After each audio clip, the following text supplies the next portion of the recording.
नहमदुहु व नुसल्ली अला रसूलिहिल करीम। अम्मा बाद, आशिकाने वतन अपनी जान दे गए, आशिकाने वतन अपनी जान दे गए, आशिकाने वतन अपनी जान दे गए, अजमतों का हमें आसमान दे गए, आशिकाने वतन हमें जान दे गए, आशिकाने वतन हमें जान दे गए, अजमतों का हमें आसमान दे गए। और गुलामी की हर जंजीरें तोड़कर, गुलामी की हर जंजीरें तोड़कर आजाद हमें हिंदुस्तान दे गए, आजाद हमें हिंदुस्तान दे गए। आजाद हिंदुस्तान की तारीख में जो कि यादगारी हैसियत और अहमियत रखते हैं, एक 15 अगस्त और दूसरा 26 जनवरी का। 15 अगस्त को हिंदुस्तान आजाद हुआ और 26 जनवरी को हिंदुस्तान जमहूरियत बना। 15 अगस्त 1947 ईस्वी को सरजमीन हिंद पर वही सूरज तुलू हुआ था जो कि आज तुलू हुआ है, लेकिन उस वक्त सूरज की किरणें एक नई सुबह की पैगाम लाई थी। ये सुबह वही सुबह थी जिसके ज़ुहूर से गुलामी के रात का अंधेरा खत्म हुआ, जो 150 बरस तवील मुद्दत पर मुहीत। इसी रात तहजीब के खुद साफ्ता गोरे ठेकेदारों को हमने फूल से मासूम शहजादों का खून पीते देखा। इसी रात पेटों का सर काट कर दस्त में सजाकर बाप के सामने पेश किए गए और इसी भयानक रात में हुनरमंद माहिर उस्ताद कारीगरों के हाथ खत्म हुए और अंगूठे कतरा किए गए और किसानों की जमीनें छीन कर दर बदर की ठोकरें खाने के लिए छोड़ दी। इस तारीख रात की जल्द सुबह हो, इसके लिए हमने कौन से जतन नहीं किए, साजिशें और बगावतें की, आजाद हुकूमतों की तश्कील की, मुज़ाहमती तहरीकें चलाए, जानो माल की कुर्बानी दी, वो सब क्या जो हुसूल आज़ादी के लिए नागुज़ीर होता है। किसी शायर ने क्या खूब कहा है कि लहू के कतरे से है सींचा हमने हिंदुस्तान को, लहू के कतरों से है सींचा हमने हिंदुस्तान को, लहू के कतरों से है सींचा हमने हिंदुस्तान को, वतन के खातिर कुछ न समझा हमने अपने जान को। मुश्किल चाहे जो भी आए, मुश्किल चाहे जो भी आए, खेल लेंगे जान पर, लेकिन आज देंगे हम अपने हिंदुस्तान पर।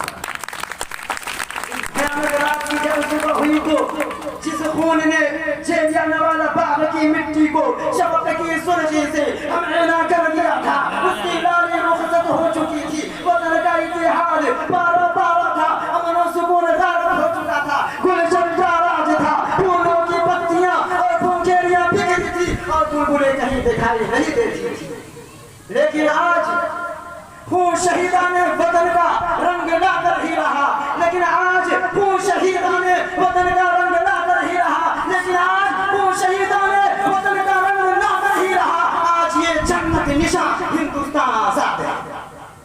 ये बात इंसानी फितरत के खिलाफ नहीं कि अगर जंग के आजादी के फायदों से लोग महरूम रहे तो उनका दिली इत्मीनान और कल्बी सुकून जाता रहता है और दौरे गुलामी को याद करके आहें भरने लगते हैं और इत्मीनान और फरागत और खुशहाली का तसव्वुर उसे दरपा देता है और आजादी के बाद के इंतशार और इज़्तिराब से 1000 दर्जा बेहतर समझने लगते हैं। ऐसे लोग वो होते हैं जिनको आजादी से कोई वाबस्तगी नहीं होती और जिनके सामने हकीकत में आजादी का कोई मकसद नहीं होता।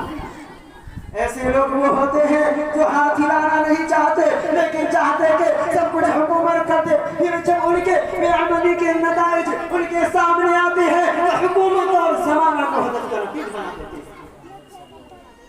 आज इब्राहिम सा जो हो ईमा पैदा, आज भी हो जो इब्राहिम सा ईमा पैदा, आज भी हो जो इब्राहिम सा ईमा पैदा, आग कर सकती है अल्लाह से गुलिस्तां पैदा। आजादी बजाए खुद कोई मकसद नहीं होती बल्कि जरिया होती है। आजादी का माना कायदे कानून और पाबंदियों से आजादी नहीं। आजादी का मतलब ये भी नहीं कि हर ज़ाब्ता हर कानून खत्म हो गया, जो चाहे करे, कोई रोकने टोकने वाला नहीं, वो ऐसी आजादी नहीं बल्कि मज़ाक है। अगरचे आज अशोक अकबर शाहजहां की सरजमीन में अफसोसनाक मुजाहिरे भी देखने में आ रहे हैं। आजादी जादू की छड़ी भी नहीं होती कि यकायक पलक झपकते हथेली पर सरसों जम जाए और आम की गुठली सरसब्ज़ से पौधों में तब्दील हो जाए। किसी शायर ने क्या खूब कहा है कि मरकर भी न निकलेगी, कि मरकर भी न निकलेगी मेरे दिल से वतन की उल्फत, कि मरकर भी न निकलेगी मेरे दिल से वतन की उल्फत, मेरी मिट्टी से भी खुशबू वफा आएगी, मेरी मिट्टी से भी खुशबू वफा आएगी। तो आज 15 अगस्त को हमने अपनी पिछली कामयाबियों और नाकामियों का जायजा लिया। 15 अगस्त हमें जश्न शादमानी की भी दावत देता है। तो आइए हम भी शरीके जश्न हो और अपनी पिछली कामयाबियों का खुशियां मनाएं।